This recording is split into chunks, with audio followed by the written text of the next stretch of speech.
Chapter 2. Ato na lang basahan for the sake of time. Let's read and verse number 10 to 12. Anyway, gibasa na ni ganina ni Brother GR, no? Matthew chapter 10 verse 10 to 12. Ako na lang mo basa. Tanawalan nyo diya sa inyong gitindugan. Matthew chapter 10 verse number 12. When they saw the star, the three wise men, when they saw the star, they raised joys with exceeding great joy.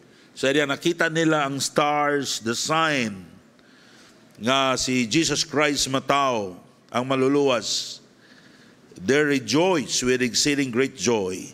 Verse 11, and when they were come into the house, they saw the young child with Mary, his mother, and fell down and worshiped him. They worshiped the Lord Jesus Christ.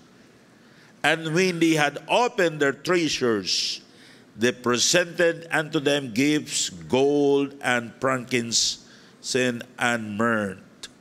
And being warned of God in dream that they should not return to Herod, they departed into their other country, another way. Sa dihang nakita nila ang bata, kamaw si Jesus Christ, naghatag sila gifts, precious gift. And after that, niagi sila laing dalan. In verse 12, and being warned of God in a dream that they should not return to Herod, they departed into their own country another way. Now sa dihang nakaplaganan nimo si Jesus Christ, nahimo na si Kristo nga imong maluluwas na sa imong kinabuhi, ang gusto sa Dios nga moagi na kaglain nga dalan. Amen? Change your way. Mao na gihatag nga instruction sa Dios nila. Let's pray. Our Heavenly Father, we thank you, God, this morning. Salamat Ginoo nga ang imong mga katawan, imong gidaan sila dinhi. Even Lord, some people are busy, O God. Salamat sa ilang kabisi tuod mag-prepare sila sa New Year's. Salamat Ginoo nga naa sila dili because they love you, Father. Lord, thank you sa amo mga bisita. Lord, nag-pray mi nga sa amo mga bisita Ginoo, kung dunay wala pa ma-save nila nga ilang madawat ang kinabuhing dayon, ang kasiguruhan sa ilang kalag. Lord, help me this morning, O God, to deliver the message, O Lord. Lord, I pray that the Holy Spirit will empower me. Lord, I pray that every believers this morning, O God, nga sila Ginoo ma-feed, mapakaon ang ilang espirituhanong bahin sa ilang kinabuhi. Lord, I don't know, doon na ba yung mga tao nga na sila'y worry, doon na sila'y kabalaka, o doon na sila'y mga problema, Lord. I pray, O God, that you help me, O God, to deliver the message, Lord, nga makatabang ni nila. Tanan akong gipangayo, in Jesus' name I pray, amen. Thank you. Please be seated.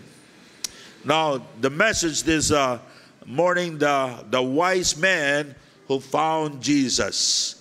Amang alamon nga mga tao nga nakakaplag ni Jesus Christ. No, sa pagkatao ni Jesus Christ sa Bethlehem of Judea more than 200 years ago, kini nahitabo. Doon ay mga manggialamon, not 3 kings but 3 wise men. That's the Bible says. Nga mga tao nga nakabalo sila nga dunay Kristo nga magpakatao para mubayad sa atong mga kasalanan ug mahimo natong manluluwas. Si Kristo na tao aron mamatay siya para sa atong mga sala. Kung wala matao si Jesus Christ, wala bisan usa ka nato nga makaadto sa langit. Nga naman, kay kita tanan makasasala. Walay sala nga makasaka sa langit. Pinagi ni Jesus Christ, doon na tayo paglaom sa kinabuhing dayon. Kay kung imong dawaton si Jesus Christ karon nga imong bugtong og personal nga manluluwas, mahugasan ka sa iyang hamili nga dugo, nga iyang giula dito sa cross, og mahimo kang anak sa Dios. Og si Jesus Christ mo'y imong manluluwas. Now ngano nga gitawag sila wise men? The question is, why the Bible told us that there are wise men. Ano ka ang gitawag na silang magialamon nga tao? Now because, number one, because the Old Testament scripture about the birth of Jesus Christ. Ilang na hibawan sa Old Testament scripture kano sa matao si Jesus Christ and the sign sa iyang pagkatao. Now some Bible scholars say they are very rich people. The wise people, they're wise and they're rich people. Maybe they came from Persia. Persia now in our days is Iran. Ang tinuod nga mangyalamon nga tao katong mga tao nga nasayod sa Biblia. Amen? Nasayod sa pulong sa Diyos o nagsunod niini. Now, Christian, dapat kita nga mga Kristohanon, doon na kita'y kaalam. Why? Because we read the Bible. Amen? Pero ang ubang mga tao, they read the Bible but did not obey the Bible. And that's the problem. Okay? And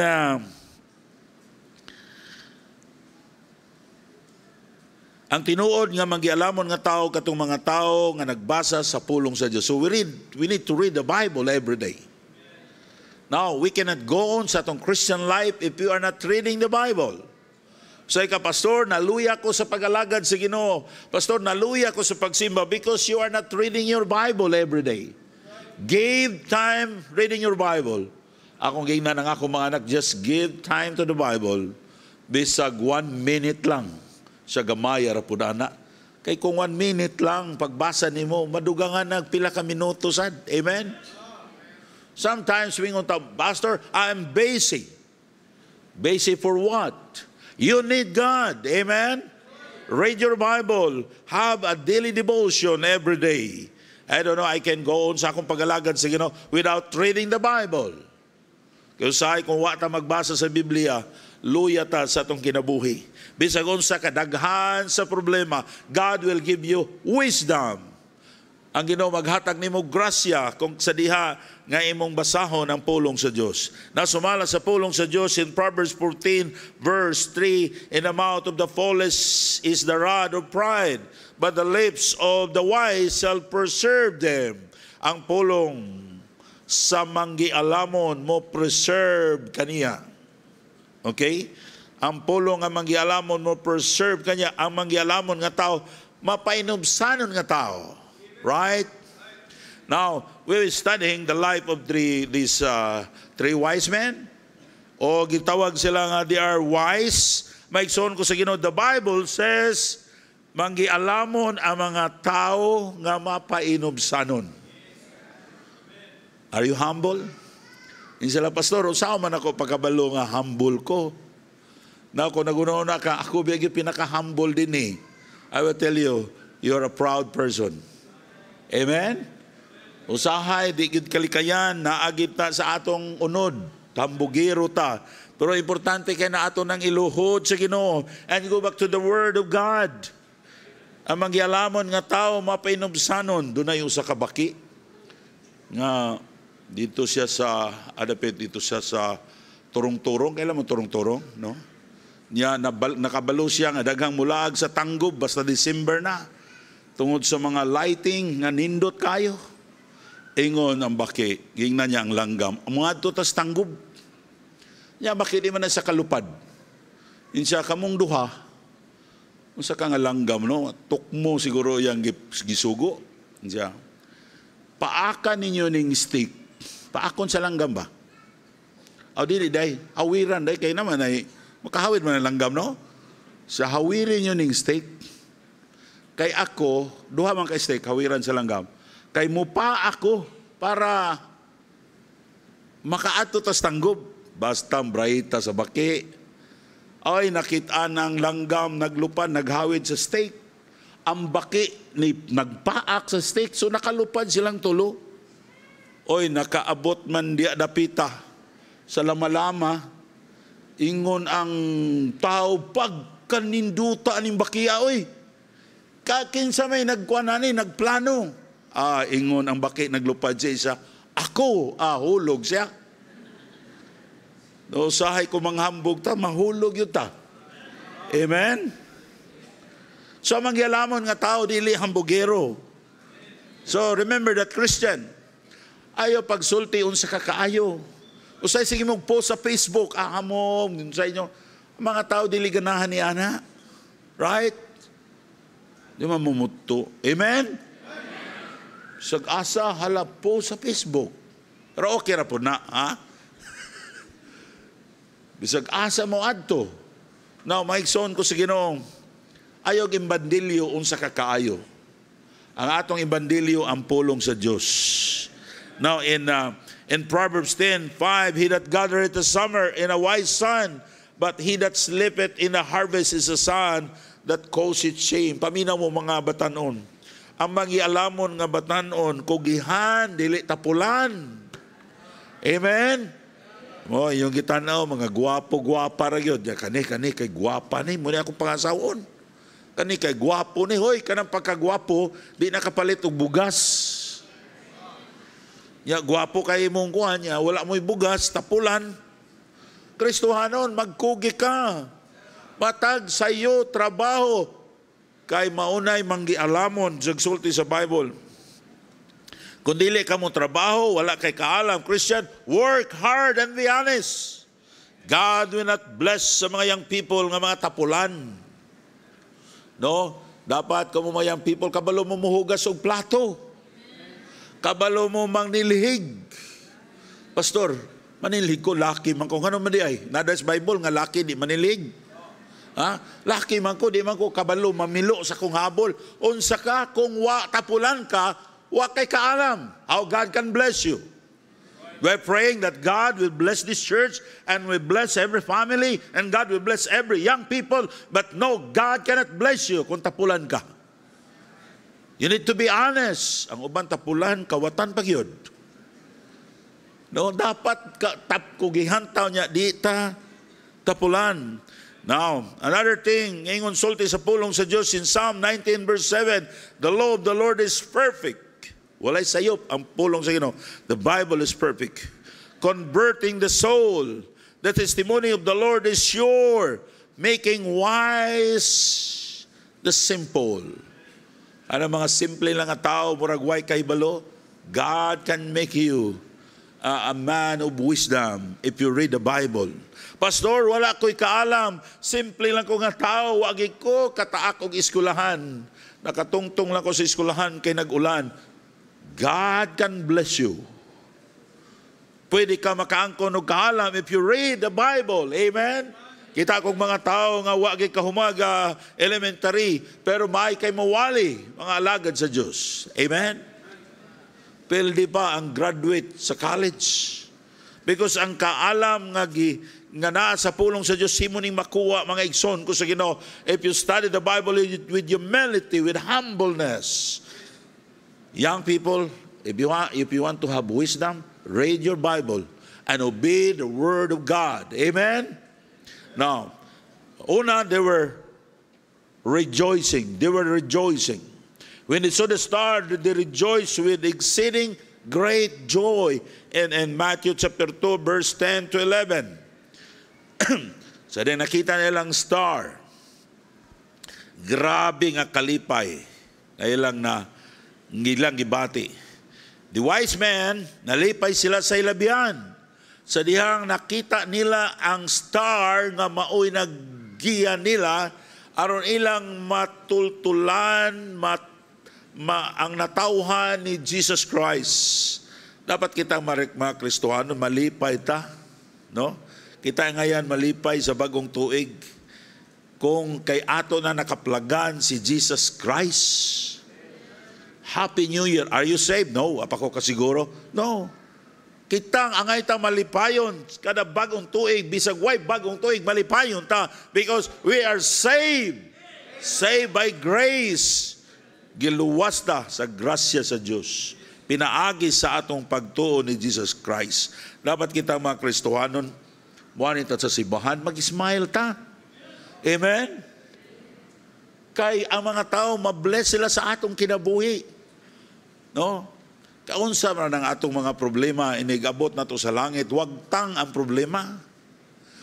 Mga igsoon ko sa Ginoo, paminaw mo, ayaw kay mong sigig imagine, ayaw kay mong sigig lang tutok sa inyong problema. Kay kung na kay problema, blessing na. Moto ba mo na? Kay kung wa na kay problema, mo na pinakadakong problema. Ha? Gusto mo, ano mo'y problema? Na magsigil na maglakaw sa dalan, na simog katawa? Maunay kuyaw, mentras napatay problema, mga igsoon ko sa Ginoo, panalangin na, Lord, salamat nga napakoy problema. Amen? Unsa may problema ninyo karon? Ang pinakadakong problema, if you are not saved, kung wa pa si Kristo sa imong kinabuhi, kung mamatay ka, ang imong kalag, itambog sa linaw nga kalayo. Salamat ko sa Ginoo. 1976, I accepted the Lord Jesus Christ as my Lord and Savior. Wa ko kasiguro sa akong kaluwasan kay buutan ko kayo. Wala ko kasiguro sa akong kaluwasan kay pastor ko. Nakasiguro ko sa kaluwasan tungod kay gidawat na ko si Kristo nga akong maluluwas. And He lives with me. Nagpuyo siya sa akong kinabuhi, sa akong kasing-kasing. Are you saved? Are you happy? Amen. Now, in Philippians chapter 4, verse 4, why a Christian ought to rejoice? Because we are saved. In Philippians chapter 4, verse 4, Apostle Paul said, rejoice in the Lord always. Always. And again, I say, rejoice. Amen? Salamat ko ni Pastor King sa iyang Sunday School ganina. Unsay naani mo karon, unsay nahitabo nimo karon, tuho ilang, it is under control sa Ginoo. God has a purpose. How many times I preach this pulpit nga dunay mga panahon nga usay nakaingon ko, Lord, ngano mang nahitabo ni sa akong kinabuhi.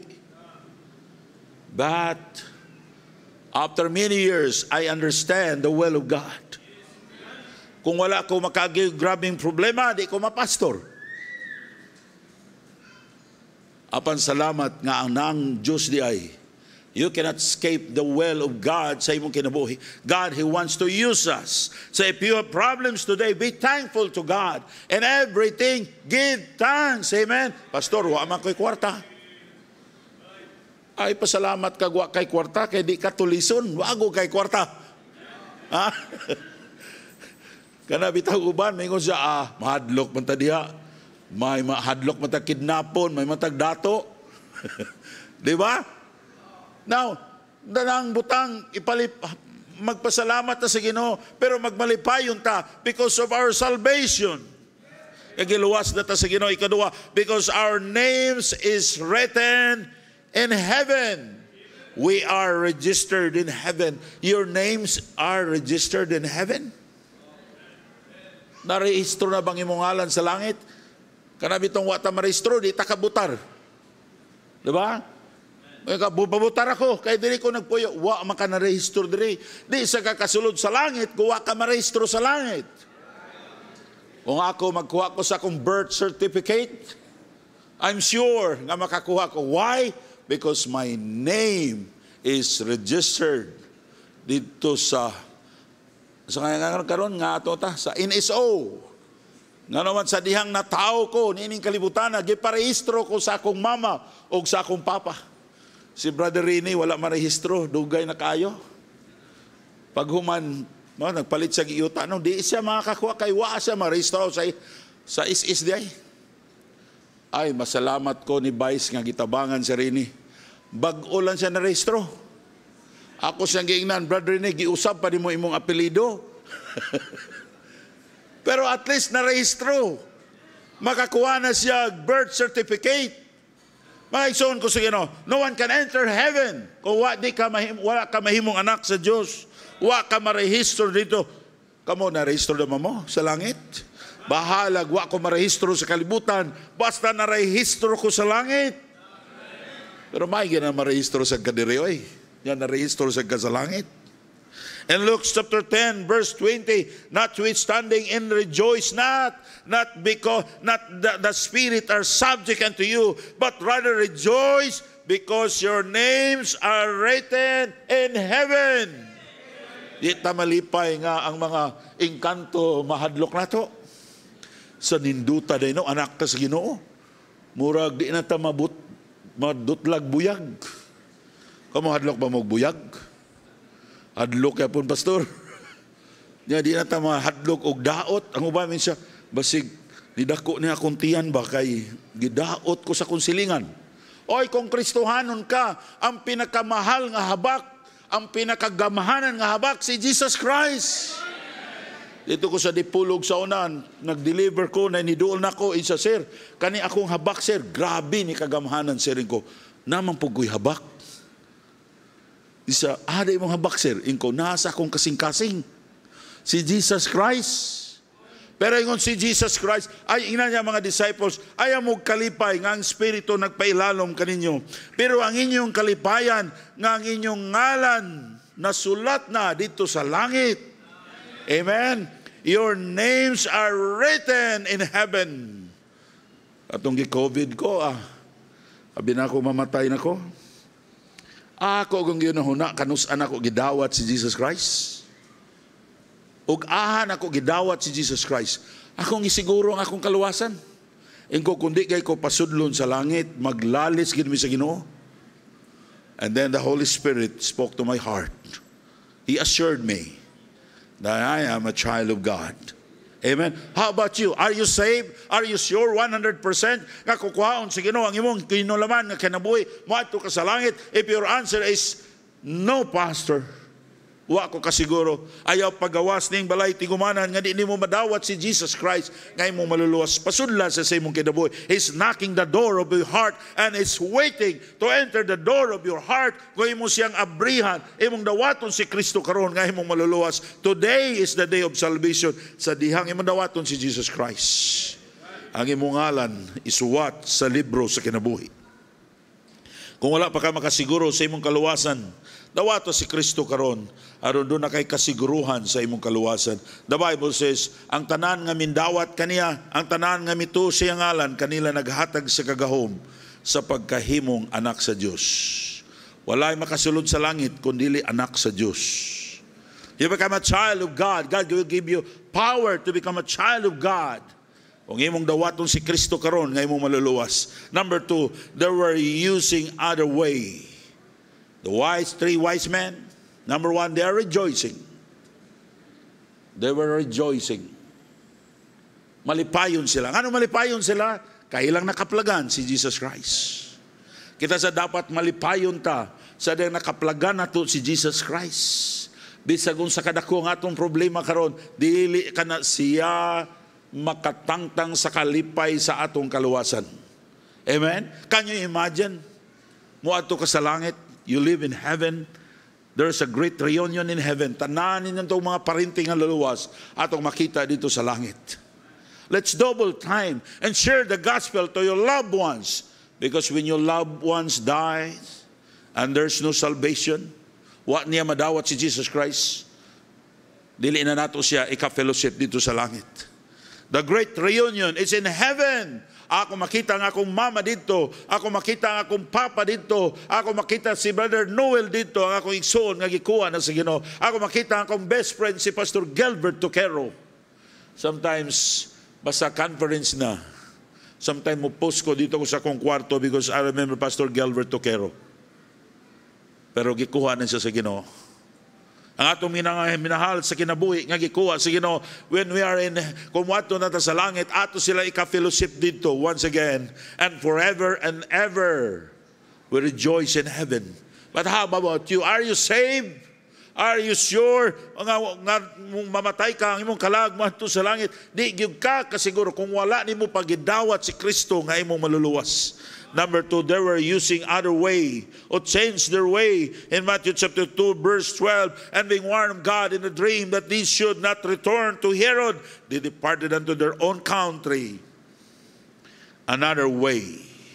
Sa paguli sa mga wise men, God gave them instruction nga sila muagi og laing dalan. Ang pulong sa Dios natay instruction kanato. Hey Christian, humanta maluwas kinahanglan nga lain na nga dala ng atong agian.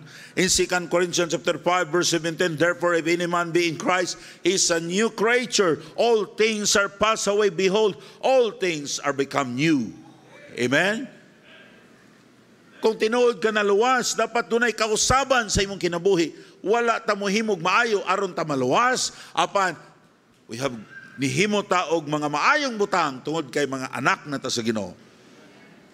ang paghimog maayo, di na mo'y makaluwas. Si Kristo ra ang makaluwas. Apan nga naman, nga muhimo tag maayo, aron maluwas ang atong mga minahal sa kinabuhi. You know, kung Kristohanon ka, naglakaw gyapon ka diha sa dili maayo nga kinabuhi, God will chastise you. That's the reason why nga natay mga doon na kay gibuhatag sa Ginoo nimo karon nga mga unsa diha nga mga chastisement because you are not following the Lord. Kung sa una, kung di ko musunod sa kong papa, bunalan ko. Kamo, bunalan ba mo? Diba? Pero maghimo kag maayo musunod ka sa Dios, ang Dios mo bless sa atong kinabuhi. Dahil 2 Corinthians chapter 6 verse 16 to 17, and what great agreement at the temple of God with idols, where are the temple of the living God, as God had said, I will dwell in them and walk in them, and I will be their God, and they shall be my people. Wherefore come out among them and be separate, saith the Lord, and touch not unclean thing, and I will receive you. Ang dalan sa Kristohanon, sa dihang naluwas ka, lahi na. Amen? Sa una palahubog ka, karon di na. No? Ang dalan sa Kristohanon, simbahan, dili diskuhan. Simbahan, dili sabungan. Amen? Maigsoon ko sa Ginoo. That's our way. Church. Pag Domingo, nata sa simbahan. Masig ang uban ninyo karon sa pastor, New Year karon, magpalit sa kong tanduay. Kristohano na ka. And that's the reason why sometimes, doon ang tayo blessing nga madawat nimo, wa na nimo madawat. Ang pinakamalipayon nga Kristohanon, katong Kristohanon nga nagsunod sa Dios, kana nga mga Kristohanon nga nag-usab sa ilang dalan, they are wise. Like these 3 wise men. They become wise because they obey the word of God. They follow God's instruction to change their way. I don't know what kind of life that I have today kung wa ko musunod sa Ginoo. First, salamat ko nga nagdawat ko sa Ginoo. Second, salamat ko nga God is faithful to me. He convinced me. He forced me to serve Him. Kung wa ka ko mga lagad sa Ginoo, ambot lang unsa nga kinabuhi. Kami ni Brother Rene dito may nangita mi gyuta na may paliton. Nay farm dito sa San Miguel, nanguta na mi pilay manok sulod mga 30, 100,000 ba to ka manok. Then doon na sila market sa San Miguel. San Miguel ba? San Miguel ba gyapon na karong manok? Ha? Sige nasayop ko no. Ha? Magnolia na day, Magnolia. Nangutana mi, nganong baligya man ni? Yung sa namatay ang tagiya, sir. Nganong namatay man ang tagiya? Kipusil siya ang driver. Uy, driver ko na ako sa Bradrini. Kasi pusilon ko ni mo ha. Nganong gipusil man sa driver, isa, anak maguna sir, ang kabit sa tagiya, gikabit po sa driver. Ni adto man ang tagiya, ni kuwag pistola, giilog sa driver, namatay ang tagiya. Ikaw rin no, pag dili pa talang tag-Kristohanon, siguro ingon ana atong kinabuhi. Pagkangilad kayo. Salamat nga naluwas ta. Usay mo si Brother Lito, akong tanawon ko, Brother Lito, no, kundi pa ka siguro Kristohanon, palahubog kay kagnaong. Yung mga dagway niya, pero salamat nga, di na ta palahubog nga naman. Mga anak na ta sa Ginoo. Pero ang uban palahubog lang yapon. Ang uban bulangan lang yapon. God instruction to change another way. Amen. Para si Jesus Christ, dili patyon ni Jesus ni Herod. Ang uban nato atong gipatay ang Dios sa atong kinabuhi. Ang Dios dili makita sila sa atong mga relatives nga naman. We don't change other way. Change your way and God will bless you. Og mabunga ka sa imong kinabuhing Kristohanon. Wherefore come out among them and be separate, said the Lord, and touch not unclean thing, and I will receive you. Ang magialamon ng Kristohanon, bag-o nga kinabuhi. Your change. Human siya maluwas. And number 3, last, they were giving gifts. They presented unto him gifts. What are their gifts? Gold, frankincense, and myrrh. Gold is a precious stone. Frankincense, mahalon nga pahumot. Myrrh is used for preservation sa usasab ni sa mga ingredients sa ilang pahumot. God is worthy of receiving precious gift for His children. We can able to give because He gave first to us. Right? Kung di tayo bless sa Ginoo, sa may atong ihatag, na tao taning kalibutan na wala.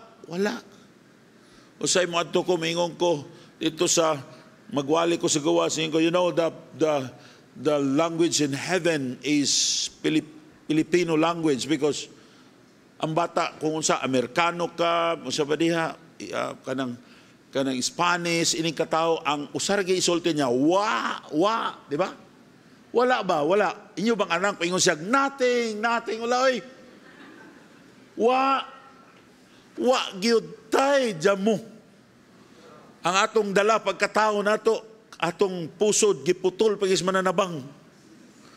Karon nato na ang kunon, ako man aho ni. Sa Ginoo na, I can give to God because God, He gave first to me. That's the reason why I'm continue giving to God, because as I give, God also will bless me and He gave me more so that I can give more to God. After they found Jesus, they gave something to Him. At tinood nga luwas, may gugma sa pagtabang sa baluaton sa Ginoo. They are called wise because they gave something. These people are wise because they gave to the Lord.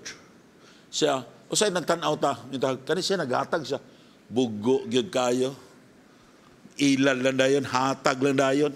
So that's the way we think, right? At ang unahuna, ang naghatag, minus og pangwinta. I will tell you the story. Pero yung ba ninyo, balik-balik naman na story. Pastor, para lang sa uban nga wa, pakadungog ba? Dunay bata, unya, dunay tao nga kunahuna siya nga wise siya. Kita siya sa bata nga nagdalag kwarta, nagdala siya sudanan o kwarta nga sinsilyo ba? Ingon ang wise siya ako nang kuhaon niyang kwarta.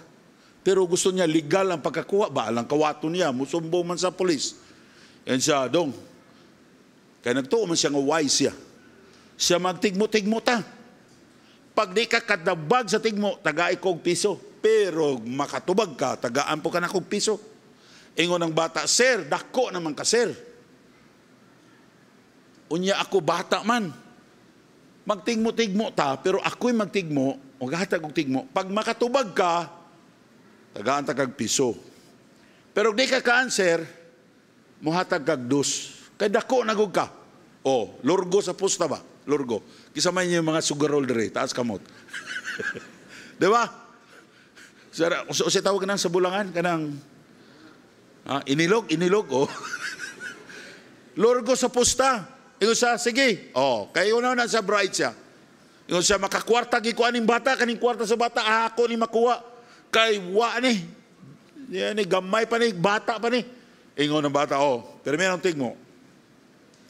7 ka ulo, siyam ka mata, nilupad ni dagan, unsa man, perting kuana niya, petiging kwinta niya. Surrender na siya. Ingon siya, oh, surrender na ko, naay dos man. Ingon siya, unsa may tubag? Ingon po ng bata, sir, naay piso, wa po ko kabalo. Oh, abi ninyo wise ka mo, kung dili mo support sa baloton sa Ginoo, dili. I don't know sa kang akong kinabuhi kung wala ang Ginoo. God is the source. Amen? You cannot point anybody in the church that who gives so much na wala gibless sa Ginoo. You cannot say, Pastor, na ako karon nagkalisod-lisod yung ko kay naghatag ko sa Ginoo. I don't believe you. Ngano nakalisod-lisod ka? Because you are not giving to God. You are not returning God's money. Sa grabe naman si Pastor. Oy, nga wali magyapo giving. Karon ba ano? Ato ba ning kuang karon? January pa biya. Aw di day. December pa biya. Ang December, stewardship month na nato. sakay pa. Amen? Now, you become wise, and God, He will bless you. Sa dihang imong recognize ng Ginoo, sa unsay mga butang anaan mo, imong giuli diha sa Ginoo. They worship Jesus. Unya ilang gihatag ang ilang mga gifts. Our offering is a part of our worship to God. Giving is part of our worship. In the Old Testament, when the people say, let's go to the temple to worship God, it means the center of their worship is their burnt offering. Ang ilang pagdala og offering adto sa Ginoo. Now si Jesus Christ, siya na mo'y atong burnt offering. We need to bring gifts to God as our offering para sa buluhaton sa Ginoo. Na ang pinaka-importante sa atong paghatag, maigsoon ko sa Ginoo, ang pinaka-importante nga atong ihatag sa Dios sumanta maluwas ang atong kinabuhi before we can give anything to God. Nahitabo na ba you come forward and said, Lord, here's my life. I want to surrender to you. I give up everything and I want to give my life to you. In Romans chapter 12, verse 1 and 2, I beseech you therefore, brethren, by the mercies of God, that they present your bodies a living sacrifice, holy, acceptable unto God, which is your reasonable service, and be not conformed to this world, but be transformed by renewing of your mind, that you may prove what is good, what is that good and acceptable unto God, acceptable and perfect will of God. Gusto sa Dios nga imong ihatag ang imong kinabuhi ngadto kaniya nining lain nga tuig. Salamat ko sa mga Kristohanon nga dinhi. I can point some of the Christian in our church how they serve God. O say magpray ko, Lord, bless them than me. You know, I gave much because nag-bless ka na ako og daghan. But it's people of God, ang uban, wa gani klaro ang ilang balay. Pero akong tanawon sa ilang sobre, they give much to God. They can easily give 10,000 a month sa ilang faith promise offering. They are poor people. And I'm praying that God will bless them. O ako nakita ang panalangin sa Ginoo sa ilang kinabuhi. Doon ay mga tao, they can serve God. Grabe ang ilang pag-alagad sa Ginoo. Grabe ang ilang mga butang, ang ilang gihimo para sa Ginoo. Now, Christian, gusto sa Diyos, nga kitang tanan, mga lagad sa Ginoo. God is waiting for you to give your lives to Him.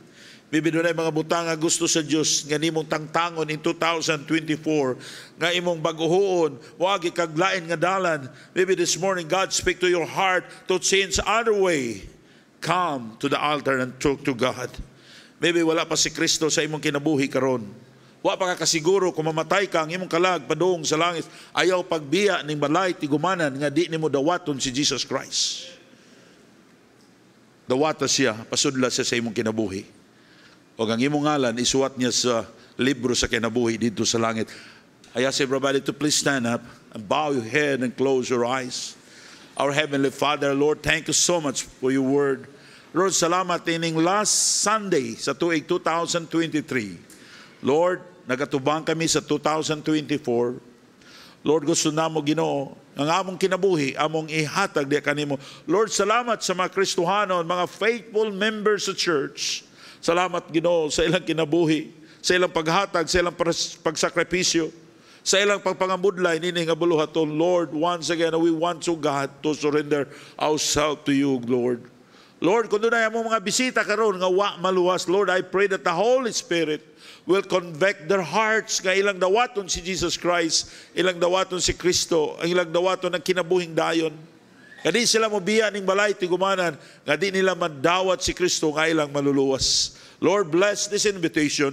Tanan akong gipangayo in Jesus' name I pray. Remain standing and no one is looking around while the piano will play very softly para sa among mga bisita. Kini nga invitation, dili ni para mabaptis ka. Ang baptis diri makaluwas nimo. Walay baptis nga makaluwas. But only Christ can save you. Kung wa pa ka kasiguro kung mamatay ka, ang imong kalag padung sa langit. Dawata si Kristo karon, ayaw paglangan. When Pastor, I want to accept the Lord Jesus Christ as my Lord and Savior. Gusto ko nga ako madawat ang kapasayloanan o kaluwasan sa akong kalag. If you are not saved, ayaw kauaw. Ayaw kauaw, ang dayawa, gusto siya nga mauaw ka. Gusto niya nga di ka mo pataas sa imong kamot. Kung di mo dawaton si Kristo karon, ngay mo maluluwas samara, ngay mo siyang reject. Ang panang Diyos si Kristo is knocking the door of your heart this morning. He wants to enter in your heart. He wants you to be saved today. Yung ka, Pastor, I want to be saved. Gusto na ako dawaton si Kristo karon nga ako maluluwas. Itaas lang imong tunga kamot. Temelan, ngay mo siyang dawaton. Ado na ba? Ayaw ka, amen. I say two hands. Adunay duha ka kalag nga nagdawat sa Ginoo. Aduna ba ikatulo? O is number 3? Aduna ba? Yes. Dunay ikatulo. Aduna ba ikaupat? Aduna ba ikaukapat? I will not give long invitation. Dawata si Kristo if you are not saved. Kato nagpataas sa imong kamot. Sunod din yung pag-ampo nga akong pagabuhaton while you are standing there. Sunod din yung pag-ampo nga akong pagabuhaton garon. Ginoong Hesus, salamat kayo sa imong pagpakamatay dito sa krus. Pasaylo ako sa akong mga sala. Ako kang dawaton karon nga akong maluluwas. Please come to my heart and save me. Katong nagdawat, tong tulungan, nagdawat sa Ginoo, daghang salamat. Now, Christian, the invitation is yours. In 2020, we are looking forward sa sunod tuig. Mga ka, Pastor, God is speaking to my heart this morning. I don't know, doon na ba'y pagbugaton sa kasing-kasing nimo? Doon na ba kay gipangayo sa Ginoo? And you want to give your life to the Lord again? To renew your commitment to God. Why you will not come? Kneel down to the altar. Maybe you are facing trials today, or temptation, or trouble. Say, Lord, here's my life, use me. Lord, wa ko masayod what is in the future. Unsa ning dalan nga akong giagyan, but Lord, I will trust you once again. I will give my life to you. Please come, kneel down to the altar and talk to God. God is waiting you to come. That sign of humility, that sign of humbleness to the Lord. And God, He will bless you. He will bless you. When God speak to your heart, come and speak to the Lord.